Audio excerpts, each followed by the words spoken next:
파티처럼 시작되었습니다. 맞춤 정장, 부딪히는 잔, 정중한 웃음소리가 웅장한 홀에 울려 퍼졌습니다. 공기는 억지스러운 쾌활함으로 윙윙거렸지만 그 이면에는 무언가 무겁고 말하지 않았지만 만져지는 기류가 흐르고 있었습니다. 저는 제가 가장 좋아하는 빨간 드레스를 입었는데 제임스가 항상 저를 빛나게 해준다고 말했던 그 드레스를 입었습니다. 하지만 오늘 밤은 천의 무게보다 더 많은 무게를 지탱하는 것처럼 더 단단하게 느껴졌습니다. 어쩌면 해리스 씨가 방 건너편에서 저를 계속 쳐다보는 시선 때문인지 그의 시선이 1초도 지나지 않아 제 피부가 불안해 떨렸습니다. 아니면 최근 제임스와 저 사이의 긴장감, 즉 제 야근에 대한 조용한 언쟁, 제 상사와의 관계에 대한 그의 은근한 의심 때문이었을 수도 있습니다. 저는 아무 잘못도 하지 않았다고 스스로에게 말했죠. 시시덕거린다고요? 물론 무해한 농담이 있었을 수도 있죠. 여기서 웃고 저기서 웃는 건 아무 의미도 없었어요. 적어도 저는 그렇게 믿고 싶었습니다. 하지만 마음속 깊은 곳에서는 저녁빛이 희미해지면서 바닥에 드리워진 그림자처럼 의심이 스며들었습니다. 이게 정말 무해한 걸까? 아니면 내가 얼마나 멀리 나갔는지도 모른 채 위험한 물속으로 표류하고 있는 걸까? 해리스 씨가 대화 중에 몸을 가까이 기울일 때마다 그의 손이 실수로 제 몸을 스칠 때마다 저는 죄책감과 함께 희미한 설렘을 느꼈습니다. 그것은 진정한 애정이 아니었다. 그럴 수 없었다. 이건 그냥 관심이었어요. 지금까지 내가 갈망하고 있었다는 것을 깨닫지 못했습니다. 그리고 제임스는 알아차렸다. 그는 우리가 이야기하는 것을 보고 턱을 괴고 눈을 살짝 감은 채 신경 쓰지 않는 척 고개를 돌렸다. 하지만 저는 더 잘 알고 있었습니다. 그는 너무 많은 것을 신경 쓰고 있었고 그것은 제가 해리스 씨에게 느꼈던 끌림만큼이나 두려웠습니다. 밤이 깊어질수록 샴페인은 자유롭게 흐르면서 저를 포함한 모든 억압을 풀어주었습니다. 한 모금씩 마실 때마다 내 안에서 그만이라고 속삭이는 목소리가 무뎌지는 것 같았습니다. 대신 저는 더 크게 웃고 더 가까이 몸을 기울이며 이 모든 것이 중요하지 않다고 스스로를 설득했습니다. 결국 그냥 파티였으니까요. 순간으로 가득 찬 인생의 또 다른 순간일 뿐이죠. 약간의 시시덕거림이 무슨 해가 될 수 있을까요? 하지만 아무리 합리화하려고 해도 이 밤이 모든 것을 바꿀 것 같다는, 그것도 더 나은 방향으로 바꾸지 않을 것 같다는 느낌을 떨칠 수 없었습니다. 밤이 깊어질수록 샴페인은 자유롭게 흐르면서 저를 포함한 모든 억압을 풀어주었습니다. 해리스 씨는 다가올 프로젝트에 대해 논의하는 척하며 제게 다가왔습니다. 그가 잔을 하나 더 건네주면서 제 손이 그의 손과 맞닿았고 저는 손을 떼야 했지만 그러지 않았습니다. 그 접촉이 너무 오래 지속되어 무시하려던 등골이 오싹하게 떨렸습니다. 당신은 오늘 밤 빛나고 있어요. 사라이, 그가 낮고 부드러운 목소리로 저를 실크처럼 감싸며 말했다. 당신은 축하받을 자격이 있어요. 저는 신경질적으로 웃으며 그의 말을 무시하는 손짓으로 털어버렸습니다. 하지만 마음 깊은 곳에서는 그 관심이 좋았습니다. 누군가, 특히 제임스가 저를 그렇게 쳐다본 건 정말 오랜만이었으니까요. 내가 특별한 사람인 것처럼, 내가 중요한 사람인 것처럼. 찰나의 순간 중독성까지 느껴졌어요. 어느새 그의 팔이 제 허리를 감싸고 필요 이상으로 가까이 다가왔어요. 전적으로 흥분 때문이 아니라 우리가 얼마나 위험한 영역에 들어섰는지 깨달았기 때문에 심장이 뛰었습니다. 이건 더 이상 무해한 농담이 아니라 완전히 다른 차원의 일이었습니다. 그가 내 귀에 무언가를 속삭이려고 몸을 기울였을 때, 그의 입김이 내 피부에 닿았을 때 나는 얼어붙었습니다. 제 몸의 모든 신경이 물러서서 거리를 두라고 소리쳤지만 저는 이름을 알 수 없는 어떤 보이지 않는 힘에 갇힌 채 제자리에 그대로 머물러 있었습니다. 그러다 그의 뺨을 살짝 쪼아대는, 입술만 살짝 스친 정도의 가벼운 접촉이 일어났어요. 하지만 그것은 제가 집착하고 있던 연약한 환상을 깨뜨리는 천둥 소리와도 같았습니다. 차갑고 숨이 막힐 듯 죄책감이 밀려왔고 고개를 급히 돌리자 제임스가 보였습니다. 제임스는 얼굴이 창백하고 턱을 꽉 다문 채 방 건너편에 서 있었습니다. 그의 눈이 제 눈을 똑바로 응시했고 그 순간 모든 것이 바뀌었다는 것을 알았습니다. 그 순간 저는 제가 넘을 수 없는 선을 넘었다는 것을 깨달았습니다. 제임스는 저와 해리스 씨를 붙잡은 후 몇 분 동안 사라졌습니다. 저는 그가 더위를 식히러 나갔다고 생각했지만 그가 젖은 바닥천을 들고 돌아왔을 때 저는 속이 울렁거렸습니다. 그의 눈은 거칠고 배신감과 분노로 불타오르며 제 피부에 소름이 돋았습니다. 이게 당신이 원하는 거야? 그의 목소리가 칼날처럼 방 안을 가르는 듯이 소리쳤다. 모든 사람들이 우리 쪽으로 고개를 돌리자 수다는 순식간에 멈췄습니다. 제임스가 멍이 들 정도로 제 팔을 꽉 움켜쥐고 달려들자 가슴이 두근거렸습니다. 이게 재밌어요. 이게 괜찮다고 생각해요. 제임스, 그만해. 나는 울면서 필사적으로 잡아당기며 풀려나려고 했지만 그의 손은 철갑처럼 단단했습니다. 무슨 일이 벌어지고 있는지 파악하기도 전에 그는 젖은 천을 제 얼굴에 대고 저를 뒤로 밀어붙였습니다. 차가운 물이 머리카락과 드레스를 적시고 피부에 스며들어 추위뿐 아니라 그 모든 굴욕감으로 인해 온몸이 떨릴 정도였습니다. 그리고 최악의 순간이 찾아왔습니다. 제게도 충격을 준 힘으로 그는 제 무릎이 딱딱한 바닥에 고통스럽게 부딪힐 때까지 제 팔을 잡아당겼습니다. 그가 다음에 원하는 것이 무엇인지 깨달으면서 눈물이 주체할 수 없이 제 뺨을 타고 흘러내렸습니다. 사과해. 그는 간신히 분노를 억누른 채 떨리는 목소리로 으르렁거렸다. 여기 있는 모든 사람에게 당신이 어떤 아내인지 말해. 저는 항의하고 자신을 변호하기 위해 입을 열었지만 아무 말도 나오지 않았습니다. 목이 매는 흐느낌만 흘러나왔고 그 흐느낌은 하나하나 더 무거웠다. 수치심이 저를 납 담요처럼 짓누르며 그 무게에 짓눌렸습니다. 방 안의 모든 눈동자가 저를 비판적이고 용서하지 않고 무자비하게 바라보았습니다. 죄송합니다. 깨지기 쉬운 유리처럼 목소리가 부서지는 것을 참으며 겨우겨우 말을 꺼냈습니다. 정말 죄송합니다. 하지만 그 사과는 진정성이 느껴지지 않았고 두려움과 수치심으로 인해 공허하게 느껴졌습니다. 그 후 방 안은 웅성거림으로 가득 찼습니다.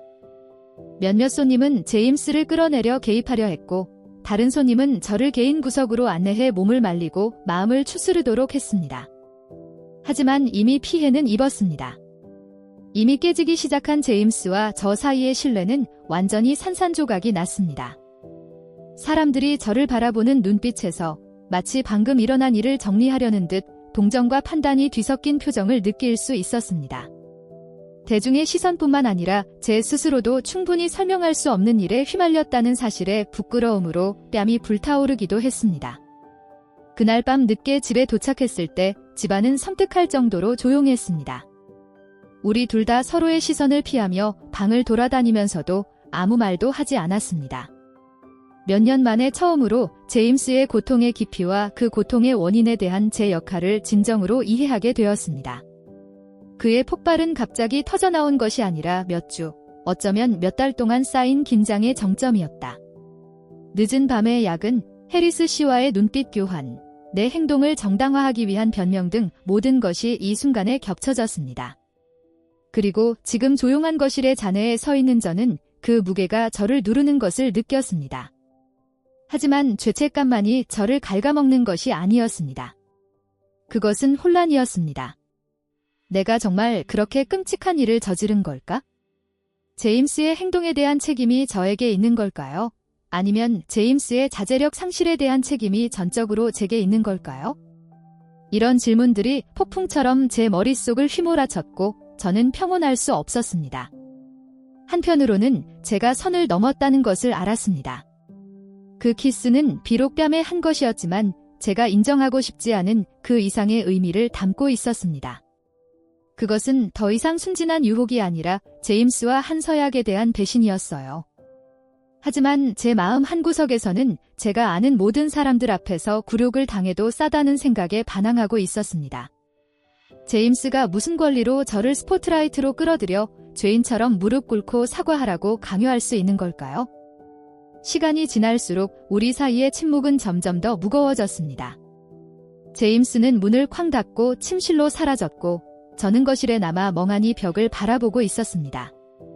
제 드레스는 여전히 축축하고 피부에 불편하게 달라붙어 있었지만 옷을 갈아입을 생각은 하지 않았습니다. 몸이 얼어붙어 앞뒤로 움직일 수 없었습니다. 제가 할 수 있는 것은 그날 저녁의 사건을 머릿속에서 반복해서 재생하며 오지 않을 답을 찾는 것뿐이었습니다. 결국 저는 제임스와 대면할 수밖에 없었습니다. 저는 침실 문을 가볍게 두드린 후 안으로 들어갔습니다. 그는 침대 가장자리에 앉아 머리를 손에 쥔 채 완전히 패배한 표정을 짓고 있었습니다. 저는 침착하게 말하려고 애썼지만 목소리가 떨리면서 우리 얘기 좀 해요 라고 말했습니다. 그는 눈이 충혈되고 공허한 표정으로 저를 올려다보았습니다. 할 말이 뭐예요? 그가 씁쓸하게 물었다. 당신은 오늘 밤 저를 모욕했어요. 모든 사람 앞에서요? 그럴 의도는 아니었어요.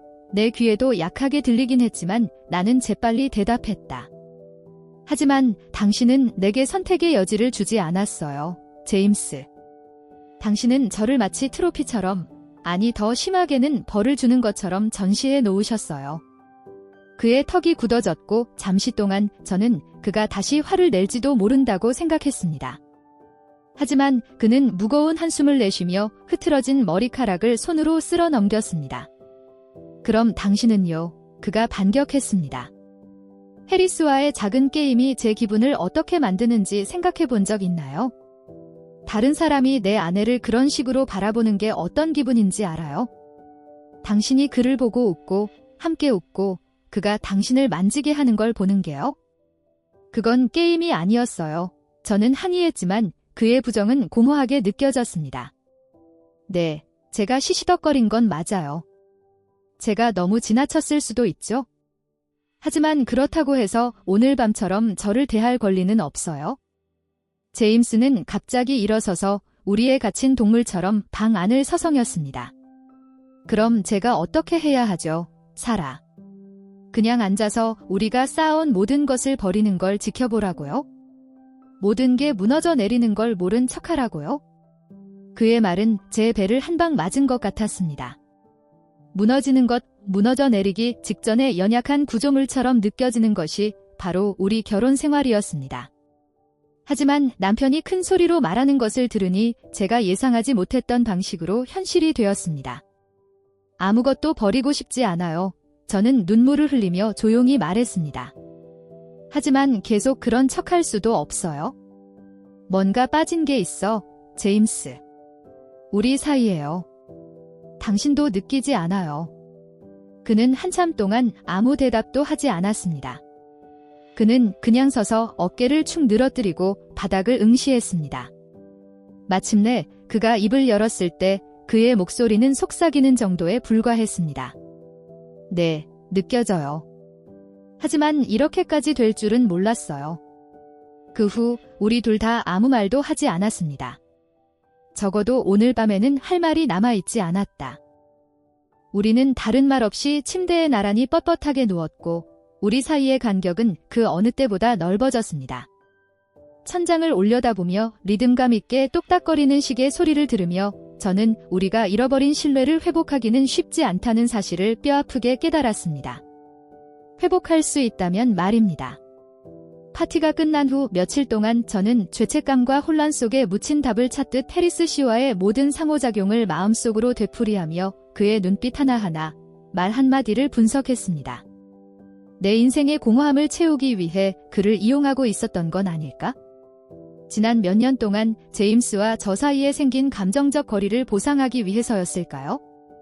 아니면 그보다 더 단순한 이유, 즉 남편에게서 더 이상 느끼지 못하는 존경심을 갈망하며 인정받고 싶었던 것일까요? 질문은 끝없이 소용돌이쳤고 전보다 더 복잡하게 얽혀 있었습니다. 저는 파티에서의 폭발적인 반응뿐만 아니라 질투심, 소유욕, 일이 잘못되었을 때 침착하게 말하지 않고 목소리를 높이는 방식 등 제임스에 대한 모든 것을 생각했습니다. 이러한 특성은 새로운 것이 아니라 수년 동안 수면 아래에서 끓어오르다가 긴장이 고조될 때마다 부글부글 끓어오르던 것이었죠. 그럼에도 불구하고 저는 우리 둘 다 한때의 관계를 깨뜨리는데 일조했다는 사실을 무시할 수 없었습니다. 우리 관계는 한 사람의 행동으로 인해 깨진 것이 아니라 서로에 대한 원망과 방치로 인해 서서히 풀려나간 공동의 실패였어요. 처음으로 저는 제 잘못이 없다는 것을 인정할 수 있었습니다. 파티에서 제임스의 행동은 용납할 수 없는 것이었지만 그 행동이 진공 상태에서는 존재하지 않았습니다. 그것은 더 깊은 무언가에 대한 반응, 즉 결함이 있고 상처를 주는 반응이었습니다. 해리스 씨와의 추근거림은 갑자기 튀어나온 것이 아니었습니다. 그것은 좌절감, 외로움, 그리고 어떻게 표현해야 할지 몰랐던 연결에 대한 열망에서 비롯된 것이었습니다. 제임스에게 이런 감정을 털어놓는 대신 저도 모르게 다른 곳에서 위안을 찾으며 골마 터지도록 내버려 두었죠. 이러한 진실을 마주하는 것이 고통스러웠지만 저는 이러한 결단이 필요하다는 것을 알았습니다. 결혼 생활을 회복하거나 내 안의 평화를 찾을 수 있는 희망이 조금이라도 있다면 저는 제 역할에 대한 책임을 져야 했습니다. 하지만 제 실수를 인정한다고 해서 앞으로 나아갈 길이 더 명확해지지는 않았습니다. 내가 진정으로 원했던 것은 무엇이었을까? 제임스와 제가 잃어버린 것을 다시 회복할 수 있을까요? 아니면 너무 멀리 간 걸까요? 현재로서는 제가 할 수 있는 일은 제 선택의 무게를 견디며 그 선택을 이해하려고 노력하는 것, 그리고 어쩌면 앞으로 나아갈 수 있는 방법을 찾는 것뿐이었습니다. 남은 자존심을 지키기로 결심한 저는 해리스 씨와의 만남을 예약했습니다. 사무실 문을 두드리며 손이 떨렸지만 제가 해야 할 일이라는 생각에 마음을 다잡았습니다. 그가 저를 안내했을 때 평소 자신감 넘치던 그의 태도는 호기심에 가득 찬 듯 보였습니다. 그의 맞은편에 앉은 저는 억지로 그의 시선을 맞추고 목소리가 약간 흔들리긴 했지만 분명하게 말했습니다. 솔직히 말씀드리고 싶어요. 제가 말문을 열었습니다. 우리 사이의 대화, 즉 우리 사이에 일어난 일은 제가 계속할 수 있는 일이 아닙니다. 앞으로는 엄격하게 프로페셔널한 관계를 유지해야 해요. 잠시 침묵이 공중에 무겁게 내려앉았습니다. 그의 표정이 미묘하게 변하며 실망감이 눈 뒤에서 깜박거리다가 정중한 미소로 감추었습니다. 알겠습니다. 그가 마침내 차분한 어조로 말했습니다. 그게 최선이라고 생각하신다면요. 씁쓸하긴 했지만 안도감이 저를 덮쳤습니다. 저는 무뚝뚝하게 고개를 끄덕이고 일어서서 다른 말 없이 자리를 떠났습니다. 쉽지는 않았지만 제게도 제임스에게도 아직 남아있는 결혼 생활의 연약한 잔재를 위해서도 꼭 필요한 일이었습니다. 그날 저녁, 저는 수많은 말다툼이 벌어졌던 바로 그 장소인 식탁에 제임스와 함께 앉았습니다. 왠지 방이 더 작게 느껴졌고 무언의 긴장으로 가득 차 있었습니다. 저는 심호흡을 하며 침묵을 깼습니다. 우리 얘기 좀 해야겠어. 정말 얘기. 나는 무릎을 꿇고 긴장한 채 손가락을 비틀며 부드럽게 말했다.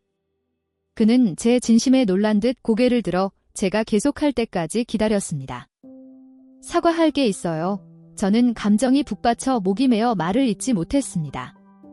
해리스 씨에게 일어난 일은 잘못한 일이에요. 제가 일을 너무 크게 벌여서 당신에게 상처를 줬어요. 그런 일은 절대 원치 않았어요. 눈가에 눈물이 맺혔지만 억지로 말을 이어갔습니다. 하지만 이 모든 일에 대해 제가 책임질 준비가 되어 있다는 것도 알아주셨으면 합니다. 우리 사이의 거리, 내가 내린 선택에 대해 미안해.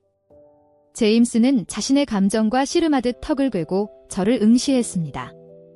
잠시 숨을 멈춘 후 그는 날카로운 숨을 내쉬며 머리를 손으로 쓸어 넘겼습니다. 사과해야 할 사람은 당신만이 아니에요. 그가 조용히 말했습니다. 파티에서의 제 반응은 괜찮지 않았어요. 불안과 두려움에 휩싸여 우리 둘 다 당황하게 만들었죠. 더는 그런 사람이 되고 싶지 않아요. 그의 말에 저는 깜짝 놀랐고 몇 달 만에 처음으로 그의 취약성, 즉 우리 둘이 쌓아올린 벽에 균열이 생기는 것을 보았습니다. 그럼 한 가지에 동의할 수 있을 것 같네요. 제가 속삭이듯 겨우 속삭이는 목소리로 말했습니다. 계속 이렇게 살 수는 없어요. 우리 결혼 생활을 지키려면 처음부터 다시 시작해야 해요. 제 말의 무게가 무겁지만 희망적인 느낌으로 우리 사이에 자리 잡았습니다. 제임스는 테이블을 가로질러 손을 뻗어 제 손을 잡았습니다. 그의 손길은 어색하고 낯설었지만 다시 시도하겠다는 약속이 담겨 있었습니다. 저는 오랜만에 처음으로 희미한 희망을 느꼈습니다. 신뢰 회복은 결코 쉬운 일이 아니니까요. 하지만 그 자리에 앉아 그의 손을 잡으면서 저는 우리 둘 다 기꺼이 싸운다면 치유가 가능하다는 것을 믿게 되었습니다. 돌이켜보면 그 파티는 제가 피하고 있던 진실과 마주하게 만든 전환점이었습니다. 사랑은 열정이나 끌림이 아니라 존중과 소통, 상호 노력에 관한 것입니다. 제임스와 저는 이러한 원칙을 무시하고 불안감이 우리 사이에 쐐기를 박도록 방치했습니다. 해리스 씨와의 바람은 단순한 실수가 아니라 우리 결혼 생활에 더 깊은 문제를 드러내는 증상이었습니다. 그리고 제임스의 폭발적인 반응은 용납할 수 없는 것이었지만 그 자신의 두려움과 부적절함에서 비롯된 것이었습니다. 우리 둘 다 한때 공유했던 것을 가꾸지 못했다는 죄책감이 있었고 우리 관계의 균열은 틈새로 커졌습니다. 앞으로의 여정이 쉽지는 않겠지만 저는 우리 관계를 재건하기 위해 최선을 다할 것입니다. 우리는 함께 상담 세션에 참석하여 갈등을 극복하고 정서적으로 다시 연결될 수 있는 건강한 방법을 배우기 시작했습니다.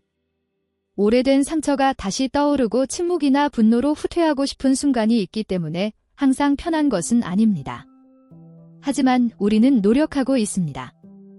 몇 년 만에 처음으로 우리는 서로의 말에 진정으로 귀를 기울이고 비난 대신 취약점을 공유하고 있습니다. 느린 과정이지만 작은 발걸음 하나하나가 진전된 것처럼 느껴집니다. 힘든 대화 중에 제 손을 잡아주는 제임스의 모습이나 제임스의 가치가 완벽함을 제공하는 데 있지 않다는 것을 상기시키는 제 모습에서 우리가 처음 사랑에 빠진 이유를 떠올리게 됩니다. 치유는 하루아침에 이루어지지 않으며 상처는 항상 남아있을 수도 있습니다. 하지만 저는 사랑에는 선한 의도뿐만 아니라 행동과 책임감, 함께 성장하려는 의지가 필요하다는 것을 배웠습니다. 지금도 우리가 견뎌온 모든 것을 되돌아보면 모든 것을 고쳐서가 아니라 마침내 이전보다 더 강한 무언가를 향해 나아가고 있기 때문에 희망이 느껴집니다. 오늘날 저는 그날 밤의 상처를 실패의 흔적이 아니라 재건을 위해 필요한 힘을 상기시켜주는 것으로 생각합니다. 불완전하고 고통스럽지만 의미 있는 제 이야기의 일부가 되었습니다. 우리의 결혼 생활은 조심스럽게 수리한 유리처럼 깨지기 쉬운, 여전히 진행 중인 작업입니다. 일부 균열은 여전히 눈에 띄지만 더 이상 우리를 갈라놓기 위해 기다리는 골절처럼 느껴지지 않습니다. 그 대신 우리가 얼마나 멀리 왔는지, 그리고 치유를 위해 얼마나 많은 노력을 기울였는지 상기시켜줍니다. 저는 우리가 성장하고 치유하며 한때 우리를 하나로 묶어주었던 사랑을 재발견할 수 있는 능력을 다시 믿습니다. 지금은 더 조용하고 깊어졌으며 가정보다는 정직에 뿌리를 두고 있습니다. 우리는 두려움이나 판단 없이 서로의 마음에 귀를 기울이고 진정으로 경청하는 법을 배우고 있습니다. 인생은 지저분하고 복잡하며 종종 고통스럽습니다. 하지만 때때로 혼란스러운 순간에 우리는 명확성을 찾기도 합니다. 모든 것이 완벽해서가 아니라 우리가 노력하고 있기 때문에 몇 년 만에 처음으로 희망을 느낍니다. 그리고 그 점에 대해 감사하게 생각합니다.